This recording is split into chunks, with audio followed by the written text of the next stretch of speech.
East Podcast, WATP. I brought a show that is called Terrible, Thanks for Asking. How are you? Most people answer that question with fine or good. But obviously it's not always fine, and it's usually not even that good. This is a podcast that asks people to be honest about their pain. To just be honest about how they really feel. About the hard parts of life. And guess what? It's complicated. I'm Nora McInerney. And this is terrible.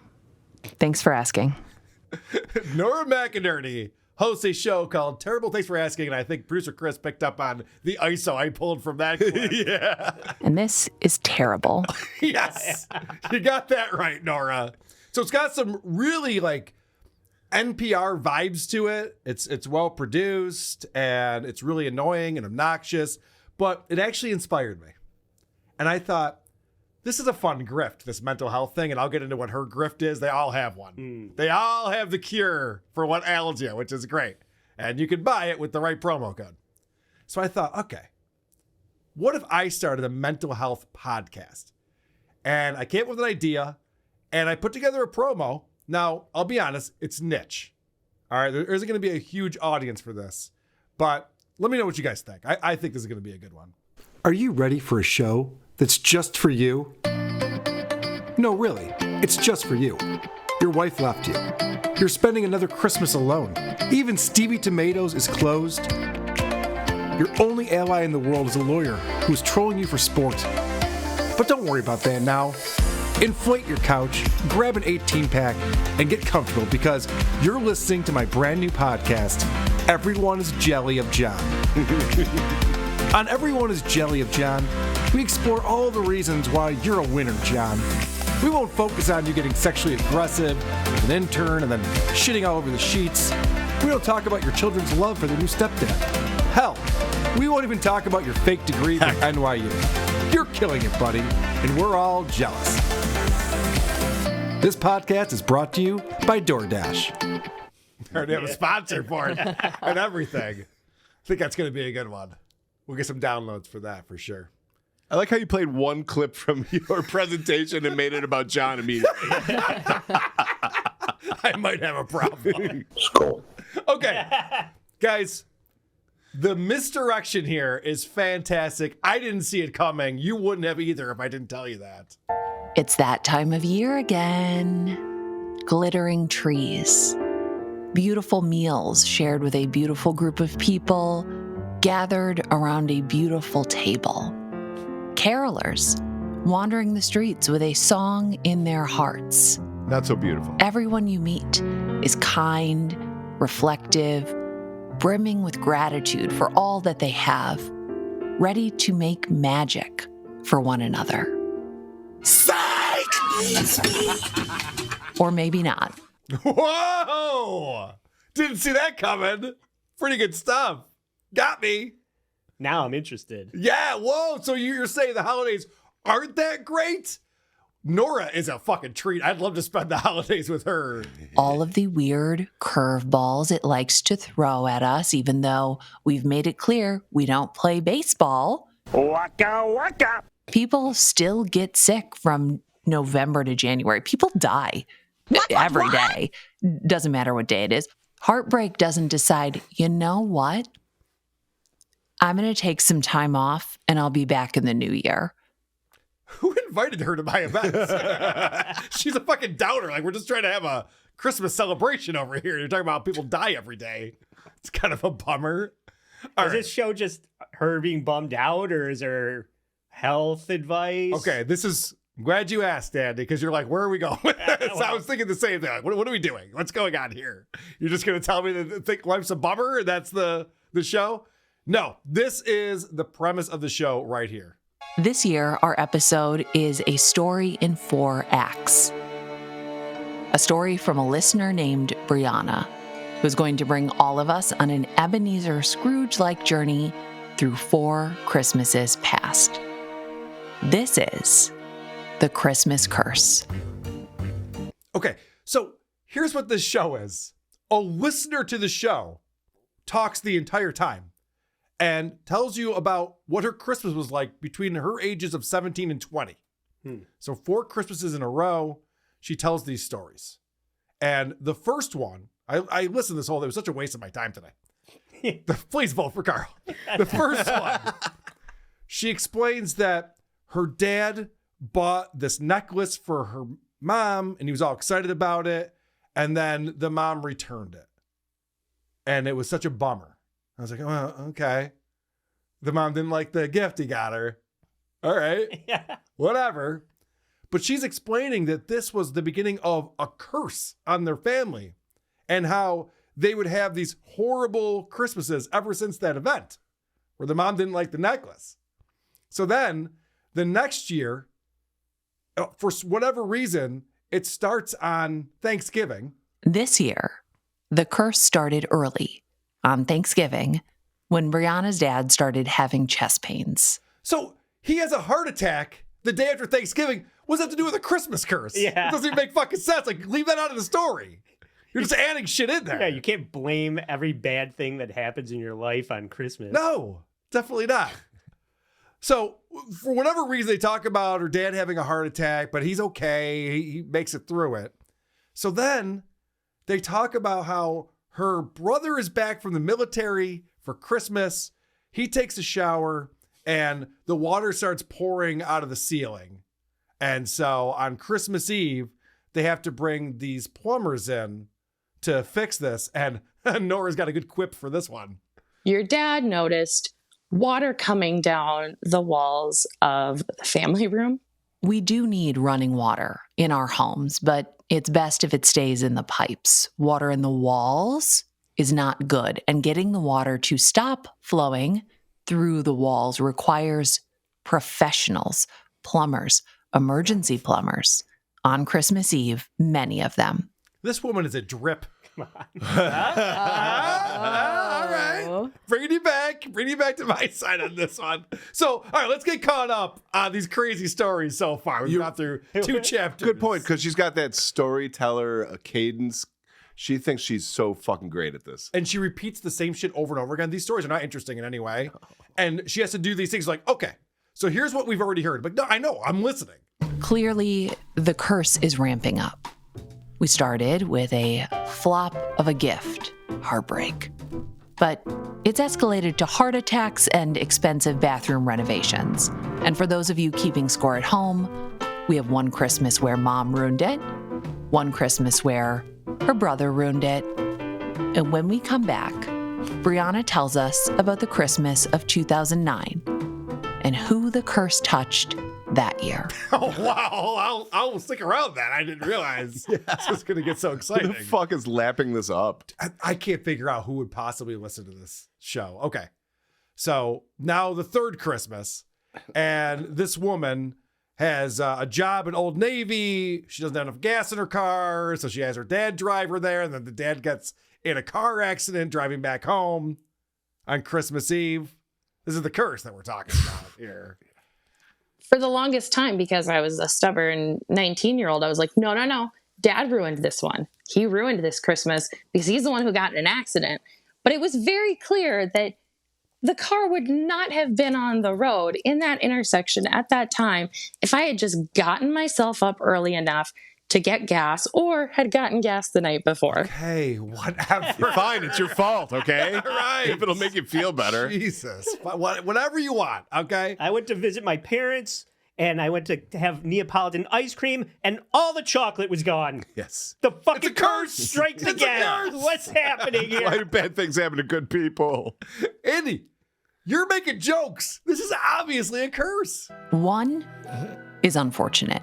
2 is barely a chain, but 3 is undeniably a curse.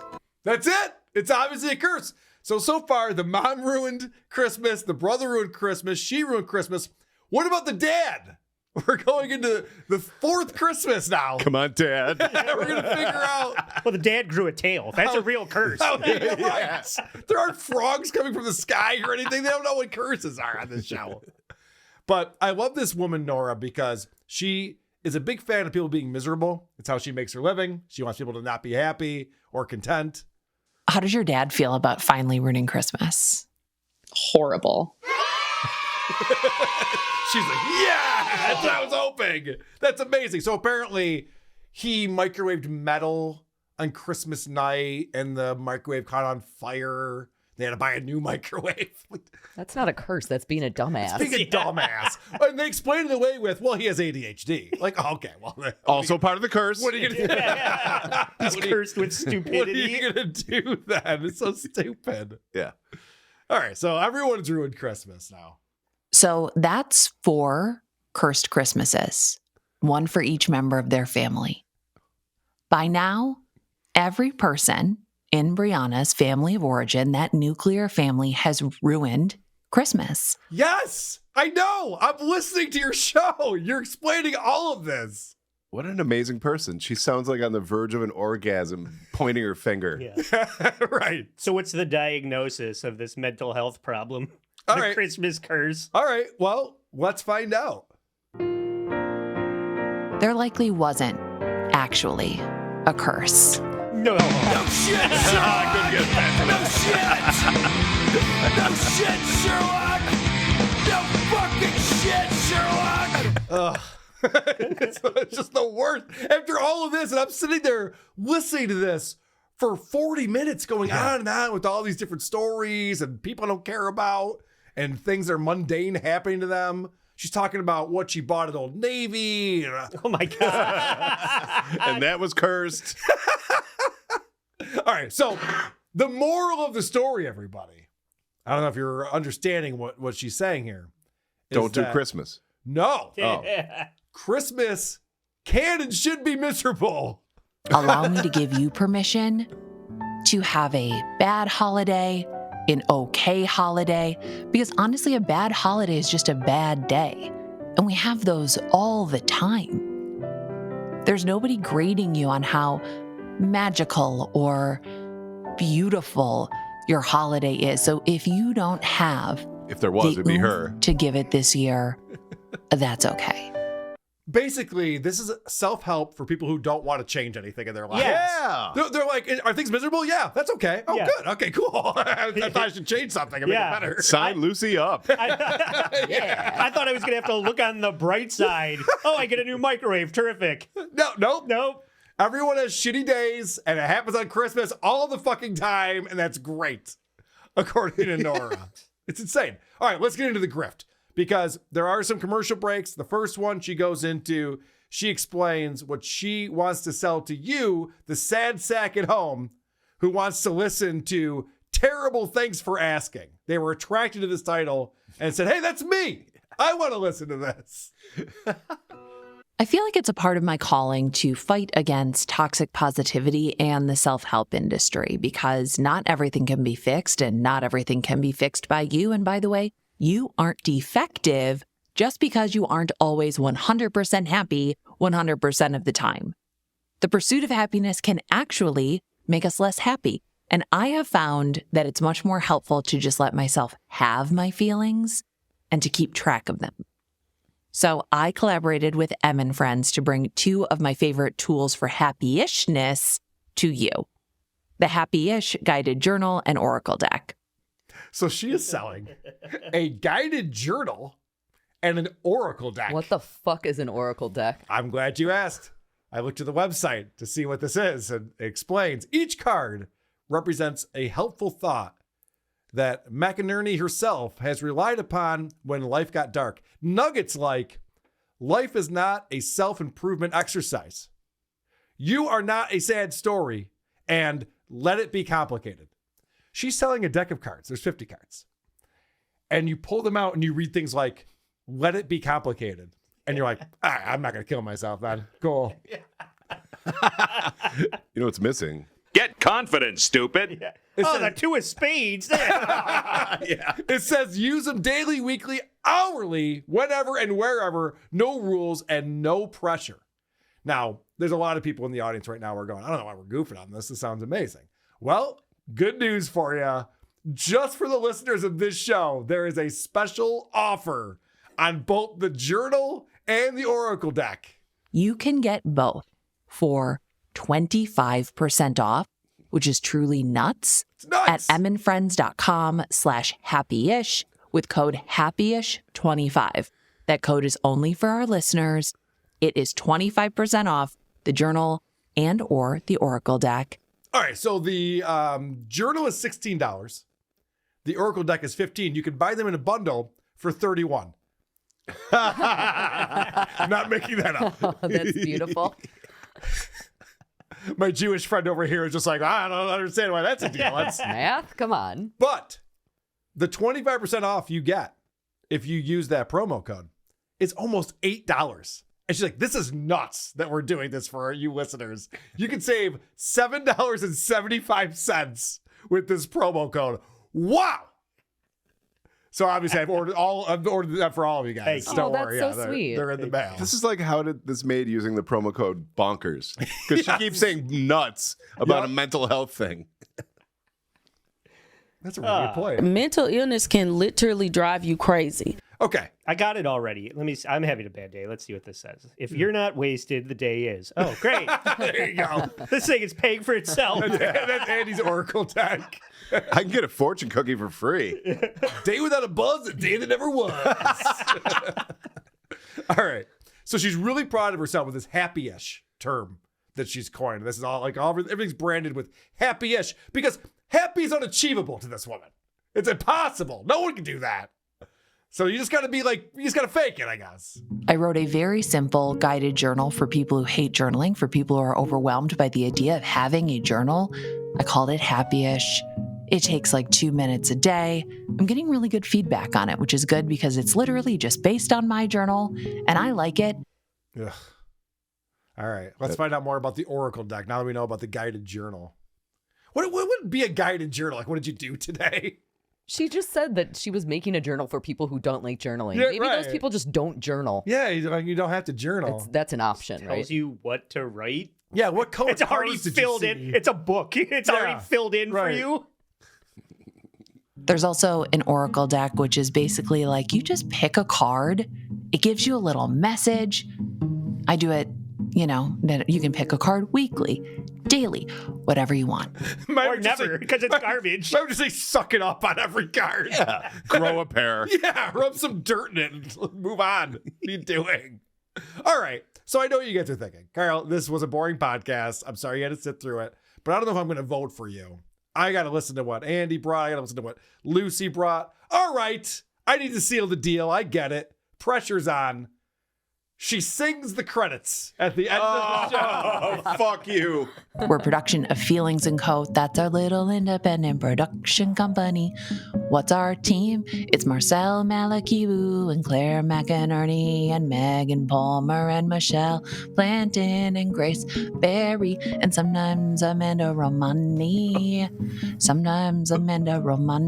We make other shows like The Terrible Reading Club and It's Going to Be Okay, which is another show which seems like the opposite of terrible. Thanks for asking, but it's really more of a cousin. Shut the fuck up, asswipe, and suck my cock. Pretty good stuff, huh? I thought only John could come up with songs on the fly like that. Very impressive. So That level of talent. after she sings the credits to it, she comes up with a brilliant joke that really ties this whole thing together. My songwriting career is blooming. Every time I sing a song that I made up off the top of my head, Taylor Swift craps her pants. I know it. What was that sound? Taylor Swift crapping her pants. Yeah, she did it again. I don't see you guys laughing. That was the punchline. No one thought that was... No. All right. Who are these podcasts? WATP.